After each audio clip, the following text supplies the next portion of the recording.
ये programme structure से related मेरा 5वां वीडियो है, जिसमें हम बात करेंगे आज दो प्रोग्राम के बारे में, एक कैलकुलेटर का प्रोग्राम और एक स्वैपिंग का प्रोग्राम। तो सबसे पहले देखते हैं कैलकुलेटर के प्रोग्राम को। कैलकुलेटर का मतलब क्या होता है? Simple, plus minus, multiplication, division और मॉडुलस मतलब रिमाइंडर निकालने। ये पांचों हमारा जो बेसिक ऑपरेशन है, ये पांचों बेसिक ऑपरेशन किसी भी मतलब कैलकुलेटर में परफॉर्म हो जाए, इस टाइप का हम एक प्रोग्राम लिखेंगे। तो सबसे पहला लाइन क्या है कि ये मेरा क्या है, हेडर फाइल है। कौन सा हेडर फाइल है? studio.h हेडर फाइल है। इसको हम क्या अपने प्रोग्राम में इंक्लूड कर रहे हैं। क्यों इंक्लूड कर रहे हैं? क्योंकि ये किसके लिए यूज होता है? प्रिंट एफ, स्कैन एफ, इन सब फंक्शन के लिए इस हेडर फाइल की ज़रूरत पड़ती है। अगला है वाइड मेन। वाइड मेन क्या है कि ये मेरा एक मेन फंक्शन है। जब हमारा ये प्रोग्राम रन होगा तो कंपाइलर सबसे पहले मेन फंक्शन को ढूंढता है, वहाँ से ही अपना काम शुरुआत करता है। उसके बाद मेन फंक्शन के अंदर मेरा कंपाइलर आया क्या है कि अगर हमें कैलकुलेटर परफॉर्म करना है, मतलब बेसिक कैलकुलेशन करना है, तो हमारे पास कम से कम तो वेरिएबल होना चाहिए जिसको परफॉर्म करना है। जैसे दो वेरिएबल तो होना, मतलब दो नंबर तो होना चाहिए जिस पे हमें प्लस करना है, माइनस करना है, डिवीजन करना है, मल्टीप्लिकेशन करना है। ये सब मतलब दो नंबर कम से कम होना चाहिए। तो इन दोनों नंबर को हमें स्टोर कराने के लिए हम दो वेरिएबल लेते हैं। वो दो वेरिएबल क्या है? ए और बी हैं। अब मान लो हमें प्लस करना है या माइनस करना है, तो ये प्लस और माइनस होने के बाद जो आंसर आएगा उसको किसी ना किसी वेरिएबल में तो स्टोर करना पड़ेगा। वेरिएबल का मतलब क्या होता है? कंप्यूटर से कंप्यूटर मतलब इस प्रोग्राम सी प्रोग्राम के रिस्पेक्ट में कि जो वेरिएबल होता है वही मेमोरी में जगह क्रिएट करता है। जैसे इंटीजर टाइप का वेरिएबल है तो किसी किसी कंपाइलर में 2 बाइट क्रिएट करता है, किसी में 4 बाइट करता है। अगर फ्लोट टाइप का है तो 4 बाइट स्थान एक्यूपाई करता है, क्रिएट करता है, जगह घेरता है। तो ये हमारा जो वेरिएबल है ए, ये किस टाइप का? इंटीजर टाइप का है जिसमें वैल्यू 21 है। तो अगर ये प्रोग्राम रन होगा तो मेमोरी में 2 बाइट स्थान इस तरह से एक्यूपाई करेगा। और इसका मान लो इसका नाम क्या है? ए है, ए नाम है, लेकिन इसका एड्रेस क्या है? कुछ होगा किसी एड्रेस पे। मान लो ये किस एड्रेस पे? 2001 वाले एड्रेस पे है। और जो वैल्यू इसमें असाइन हुआ है वो इस पर्टिकुलर मेमोरी लेकर लोकेशन पे जाके फिल हो जाएगा। क्या है? 21 है, 21 है। इतना समझ में आया पहला लाइन। इसी तरह से दूसरा लाइन भी क्या है कि एक बी इंटीजर है, बी वेरिएबल है जिसकी डेटा टाइप क्या है? इंटीजर है, और जिसमें वैल्यू 10 असाइन है। तो हम एक बी इंटीजर के लिए मेमोरी में जगह एक्यूपाई करवा रहे हैं, जगह घेर रहे हैं, जिसका नाम क्या है? बी है। मान लो हम यहाँ मेंशन कर दे रहे हैं बी है, और इसका कुछ एड्रेस होगा। मान लो वो एड्रेस क्या है? 2003 है। 2003 क्यों किए हैं? मान लो ये सीक्वेंस में होता तो 2 बाइट स्थान ये होगा, मतलब 2001 से 2003, फिर 2003 से मेमोरी हमारे कंप्यूटर के पास खाली होगी, तो वहाँ 2003 पे वो जगह ऑक्युपाई करेगा जिसमें डाटा क्या है? 10 है। फिर अगला लाइन क्या है? इंट सी। इंट सी का मतलब मेमोरी में एक जगह क्रिएट होगा, इंटीजर टाइप का है तो 2 बाइट का क्रिएट होगा। अभी इसमें कुछ वैल्यू असाइन नहीं किए हैं, तो यहाँ क्या असाइन होगा? कोई भी गार्बेज वैल्यू जो मेमोरी के हार्डवेयर के अकॉर्डिंग होगा, कुछ भी हो सकता है। हम यहाँ फिल नहीं कर रहे हैं इस समय, लेकिन यहाँ कुछ भी वैल्यू असाइन हो जाएगा। अब अगले लाइन पे आते हैं। यहाँ क्या लिखा? C = A + B।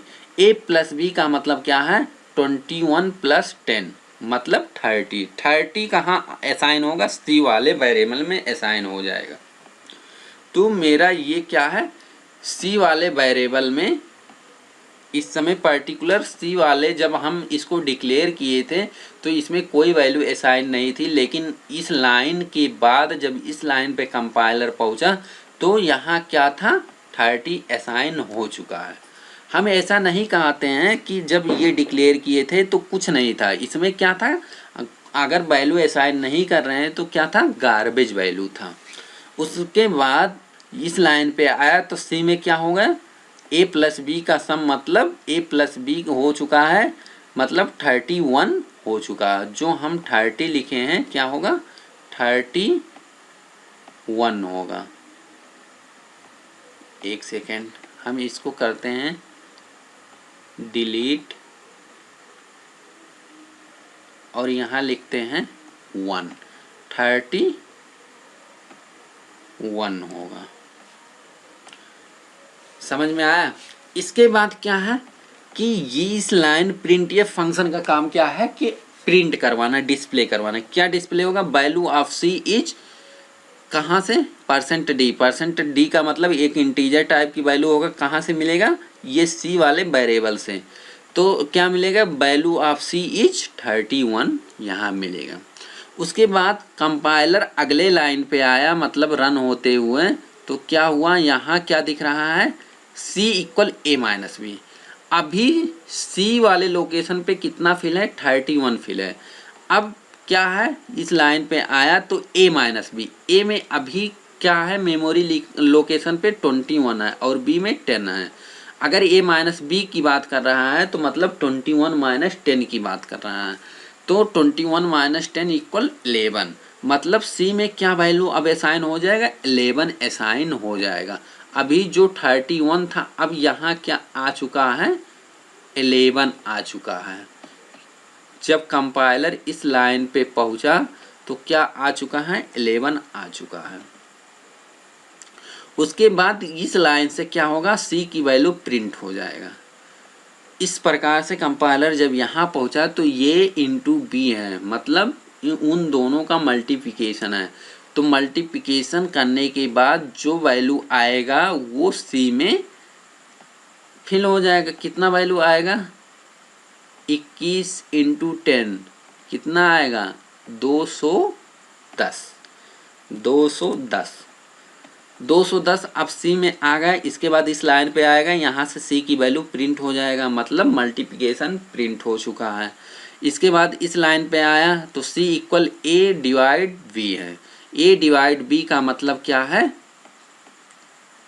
अब a में कितना है 21 है, b में 10 है। अगर हम इसको डिवाइड करते हैं तो कितना आएगा, 2.1 रियल में आंसर आएगा। लेकिन 2.1 यहाँ फिल नहीं होगा, क्या फिल होगा, सिर्फ और सिर्फ 2 फिल होगा। क्यों 2 फिल होगा, देखिए जो हमारा c किस टाइप का है, इंटीजर टाइप का है वेरिएबल, तो c में सिर्फ इंटीजर टाइप का ही डेटा ऑक्युपाई करेगा।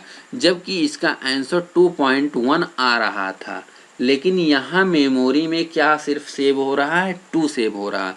तो यहाँ से a/b की वैल्यू क्या आएगा, 2 आएगा, ना कि 2.1 आएगा।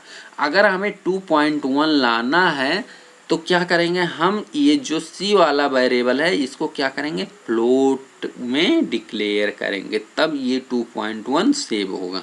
तब अगर 2.1 सेव होगा तो 2.1 आउटपुट में भी, मतलब मेमोरी में सेव होगा, तो यहाँ से जब प्रिंट करवाएंगे तो आउटपुट में भी आएगा। इतना समझ में आया। इसके बाद अगर 2 यहाँ आ गया तो उसको प्रिंट करवा लिए। अब अगले लाइन पे कंपाइलर आया a%d, इसको क्या बोलते हैं प्रोग्रामिंग लैंग्वेज में, a modular b। a modular b का मतलब क्या होता है, a और b को भाग देने पे जो रिमाइंडर बचता है उसका मतलब यही होता है a मॉडुलर b। तो अगर a में 21 है, b में 10 है, तो अगर भाग दिए तो रिमाइंडर कितना बचा, 1 बचा। तो c में क्या वैल्यू असाइन हो जाएगी, अब 1 असाइन हो जाएगी। 1 असाइन होने के बाद क्या होगा, यहाँ क्या होगा, 1 असाइन हो गया। फिर अब यहाँ इस लाइन से प्रिंट हो जाएगा सी की value, value of C is 1। उसके बाद गेट सी एच फंक्शन लगाएं।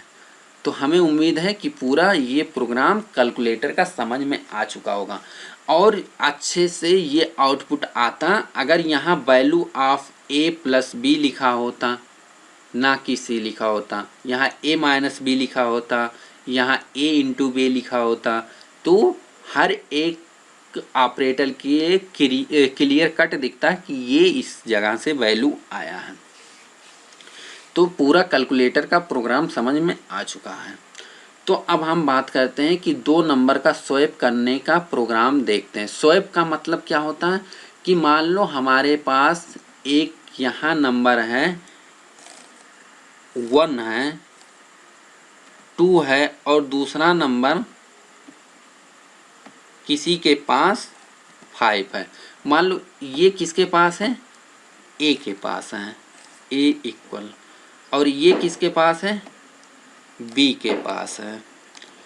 अब स्वैप होने के बाद मतलब अब ए के पास क्या हो जाना चाहिए, बी के पास जो नंबर है वो हो जाना चाहिए, और बी के पास क्या हो जाना चाहिए, जो ए के पास नंबर है वो हो जाना चाहिए। मतलब हम इनपुट कुछ इस तरह से दे रहे हैं, हमें आउटपुट कुछ इस तरह से दिखना चाहिए। मतलब इसका प्रोग्राम हमें करना है।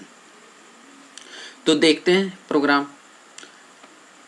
ये जो प्रोग्राम का पहला लाइन लिखा है ये क्या है, कमेंट है। कमेंट कंपाइलर इग्नोर करता है, सिर्फ मतलब जो प्रोग्रामर है वो अपने खुद को समझने के लिए कमेंट लिखता है। अब सबसे पहले जब कंपाइलर इस प्रोग्राम को रन करेगा तो सबसे पहले इस प्रोग्राम का मेन फंक्शन जो है उसको ढूंढेगा। मेन फंक्शन के बाद क्या लिखा गया है यहाँ, int X Y. Int X Y का मतलब है कि मेमोरी ब्लॉक में 2 बाइट का स्थान ऑक्युपाई करेगा जिसका नाम एक्स और वाई है। एक्स है इसका नाम वाई है। इसके बाद क्या है, यहाँ लिखा है print F inter value of x. ये प्रिंट एफ में जो मतलब डाटा लिखा गया है वो हमारे आउटपुट स्क्रीन पे दिखेगा। क्या दिखेगा, इंटर वैल्यू ऑफ एक्स। इसका मतलब क्या है कि कह रहा है कि एक्स की वैल्यू को इंटर करो, एक्स की वैल्यू को दबाओ, एक्स की वैल्यू हम क्या देना चाहते हैं। तो जैसे ही मान लो हम 10 लिख के इसको प्रेस कर दिए, 10 लिखने के बाद इंटर करते हैं, तो 10 लिखने के बाद इंटर करेंगे तो कंपाइलर इस लाइन पे आएगा। तो मतलब इस लाइन का मतलब है, स्कैन एफ का मतलब है कि डाटा को लेना है यूजर से। तो स्कैन एफ फंक्शन के द्वारा जो एक्स वाले वैल्यू पे एक्स वाले वेरिएबल का एड्रेस जो है वहाँ पे वो वैल्यू फिल हो जाएगा। जो 10 अभी हम प्रेस किए थे वो एक्स वाले वेरिएबल के अंदर आके फिल हो चुका है। जो अभी यहाँ इस प्रोग्राम में डायरेक्ट हम दे रहे थे a इक्वल 21, इसी को हम यूजर डिफाइन के द्वारा दे रहे हैं। मतलब जब प्रोग्राम रन हो रहा उस समय हम वैल्यू फिल करवा रहे हैं। इसी तरह अब अगले लाइन पे ये प्रिंट होगा इंटर वैल्यू ऑफ वाई। अगले लाइन पे क्यों होगा, क्योंकि यहाँ पर बैकस्लैश n लगा है। बैकस्लैश n लगने का मतलब ये जो लाइन है इंटर वैल्यू ऑफ वाई वो इस लाइन से अगले लाइन पे प्रिंट होगा हमारे आउटपुट पे। उसके बाद ये क्या कर रहा है, इंटर वैल्यू ऑफ वाई मतलब वाई की वैल्यू इंटर करो। मान लो हम वाई की वैल्यू 20 इंटर कर दिए तो इसका ये फंक्शन के द्वारा वाई वाले वेरिएबल के एड्रेस पे 20 फिल हो जाएगा। मान लो यहाँ 20 हम फिल करवा दे रहे हैं। इसके बाद क्या हो रहा है कि एक टेम्परेरी वेरिएबल ले रहा है इंट टेम्प। इंट टेम्प का मतलब क्या है, एक टेम्प नाम के वेरिएबल है जो कि क्या है, इंटीजर टाइप का है। तो एक इंटीजर टाइप का है तो इस तरह से मेमोरी में 2 बाइट स्थान कहीं घेरेगा जिसका नाम टेम्प है।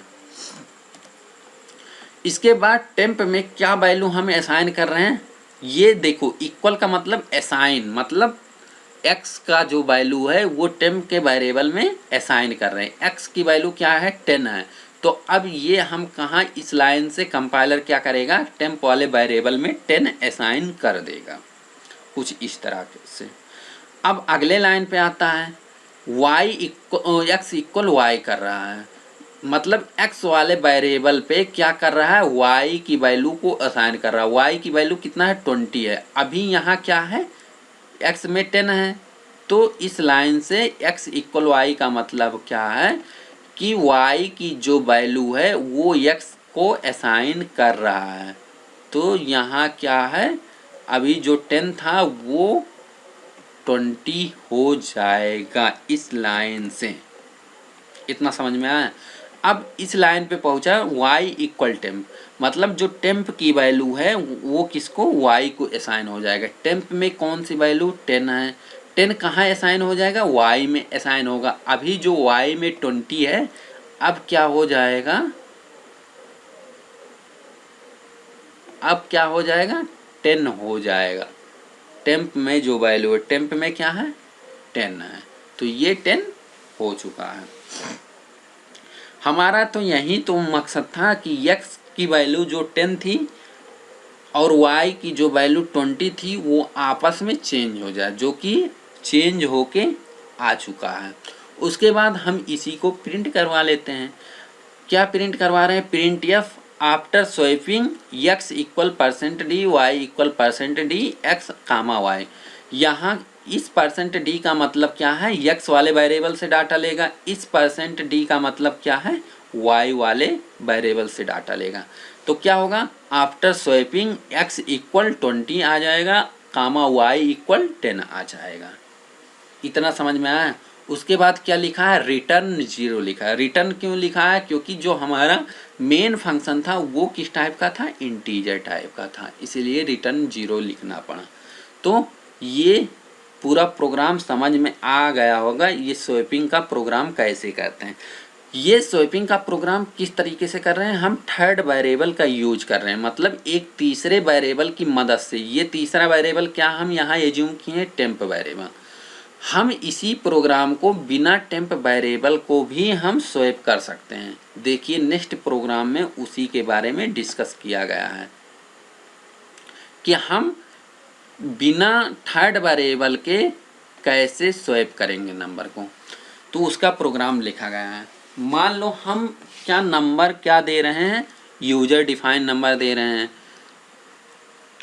तो यूजर डिफाइन नंबर दे रहे हैं, तो सबसे पहला लाइन मेन फंक्शन के अंदर क्या है, इंट a इक्वल 10 और b इक्वल 20 है, मतलब इंटीजर टाइप का डेटा टाइप है। तो मेमोरी ब्लॉक में 2-2 बाइट का स्थान घेरेगा। ये इसका नाम a है, इसका नाम b है। यहाँ वैल्यू क्या आ रही है, 10 आ रही है, यहाँ क्या आ रही है, 20 आ रही है। इतना समझ में आया। उसके बाद क्या प्रिंट करवा रहा है, before swapping a equal percent D B equal percent D, मतलब a में a की वैल्यू यहाँ परसेंट डी है और b की वैल्यू यहाँ है। तो बिफोर स्वैप a इक्वल 10 और b इक्वल 20 यहाँ से प्रिंट हो जाएगा। उसके बाद क्या है कि a equal a plus B है। देखिए अब हम कोई वेरिएबल अलग से नहीं डिक्लेयर कर रहे हैं, यही है विदाउट थर्ड वेरिएबल। इसमें क्या, इस लाइन में क्या है, a equal a plus B. a में क्या अभी है 10 है, b में क्या है 20 है, a प्लस बी का मतलब हो गया 30। 30 कहाँ असाइन हो रहा है, a वाले वेरिएबल में असाइन हो रहा। मतलब जब ये लाइन प्रोसेस होगा तो यहाँ a वेरिएबल में अब कितना आ जाएगा, 30 आ जाएगा। समझ में आया इतना। इसके बाद ये क्या है, b equal a minus B, b equal a minus B. अब a में कितना है 30 है, b में 20 है, a माइनस बी का मतलब 30 माइनस 20 मतलब 10 है। 10 कहाँ असाइन हो जाएगा, 20 b में असाइन हो जाएगा, यानी b में क्या असाइन हो जाएगा, 10 असाइन हो जाएगा। b में हम 10 असाइन करवा देते हैं। उसके बाद कंपाइलर इस लाइन पे पहुंचा, यहाँ क्या लिखा है a equal a minus B. a में अभी कितना है 30 है, b में कितना है 10 है। a माइनस बी करेंगे मतलब 30 माइनस 10 करेंगे कितना होगा 20 होगा। 20 कहाँ असाइन हो रहा है a में असाइन हो रहा है। तो अभी जो a में 30 था अब यहाँ क्या आ चुका है 20 आ चुका है। समझ में आया। देखिए बिना हमें किसी थर्ड वेरिएबल की मदद से ये आपस में इंटरचेंज हो चुका, आपस में स्वैप हो चुका। अभी जब हम यहाँ प्रिंट करवा रहे थे तो यहाँ a की वैल्यू 10 आ रही थी, b की वैल्यू 20 आ रही थी। अब आफ्टर स्वैपिंग करवाएंगे तो a की वैल्यू 20 आएगी और b की वैल्यू 10 आएगी। समझ में आ गया होगा हमें लगता है पूरा प्रोग्राम।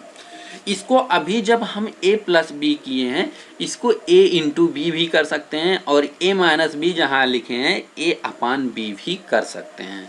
इससे भी मेरा स्वैप हो जाएगा नंबर। तो हमें उम्मीद है कि ये पूरा प्रोग्राम दोनों प्रोग्राम समझ में आ चुका होगा। तो इसी पे वीडियो की समाप्ति करते हैं और वीडियो की समाप्ति करने से पहले हम इस वीडियो का QTV पूछ लेते हैं। इस वीडियो का QTV ये है कि जो स्कैनएफ फंक्शन है इसका मतलब इसकी डेफिनेशन किस हेडर फाइल में लिखा गया है। आप लोग इस QTV का आंसर कमेंट सेक्शन में ज़रूर करिए और वीडियो को ज़्यादा से ज़्यादा शेयर करिए ताकि ये वीडियो और भी लोग देख सके और भी लोग बेनिफिट उठा सकें। वीडियो देखने के लिए थैंक यू।